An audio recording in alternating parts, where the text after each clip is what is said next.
So here's another episode for you. I've been canning green beans off and on for 2 days. Got my third load in. I had this many left over. Maybe 2 quarts. I'm not gonna run the whole process again over 2 quarts. We're just gonna have some fresh green beans. So I just kind of want to do kind of a garlic sesame seed roasted green bean. So all we're gonna do, I'm just gonna add a little bit of avocado oil. That's a good oil for roasting in the oven. I'm gonna do these at 400 degrees, and this has got a high flash plate that can handle that. I am gonna use a little bit of toasted sesame oil. No, be careful. I accidentally one time just bought sesame oil. Not bad. Does not have the same flavor as the toasted sesame oil. Bottles look the same. A little bit of toasted sesame oil in there. I got a little bit of fresh minced garlic.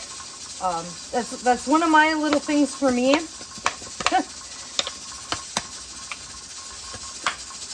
I don't have to mince the garlic. I do a lot of cooking, so that's kind of my splurge. We're going to do a little bit of garlic powder. Yes, we love garlic around here. A little bit of onion powder. That's also another go-to staple around the house. And we're just going to give that, I'm just take the lid off this right now. We're just going to give that a mix. I haven't even opened it yet. We got our sesame seeds. So, I'm going to give this a mix here. Make sure we got it coated in the oil. And get those seasonings spread all the way around in there. That seems good. I'm just going to go ahead and put it on a baking sheet. I just lined it with a little bit of parchment paper. Easy cleanup. One of my other splurges.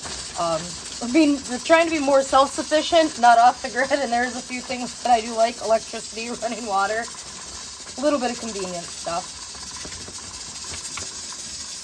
We got those spread out. Now we're just going to sprinkle them with sesame seeds, white sesame seeds.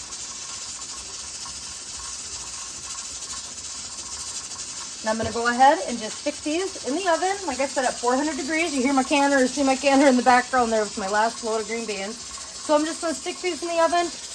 Probably check them every 5 minutes or so until they're nice and golden cooked. They're going to be tender, but they're going to have a nice crunch to them yet. And that's what I really like about baking fresh vegetables in the oven is that when it comes to broccoli, green beans, carrots, all that, you can still have kind of that nice crunchy texture to it, but they're hot all the way through. They're still done. So I'm going to go ahead and put these in the oven, and I will catch up with you when they're done. So it's probably been between 10 and 15 minutes, and as you can see, they're done. They started to brown a little bit. Good. Mike's already been digging in them a little bit. It's just that simple. We waste not, want not. I wasn't going to run the whole canning process again for 2 quarts. Had this been roast or meat or something, I might have done something like that. But for green beans, I think this is my 3rd load. 21 quart jars. I've had enough of that. Moving on to the next thing. So I'm actually getting ready to set up to do chicken soup and can that. But just a little leftover. Didn't want to waste it. Didn't want to put it in the fridge and it'd probably end up going bad. So I thought, well, let's toss them around with a little bit of sesame oil, toasted sesame oil, sesame seeds, a little garlic, onion, a little avocado oil, bake them in the oven at 400. And we got a good little side dish today. Thank you for joining. Please like, share, and subscribe. And I will be back with you for something else. Maybe we'll have a side for dinner tonight if he's not getting into it too much. And I'll catch up with you later.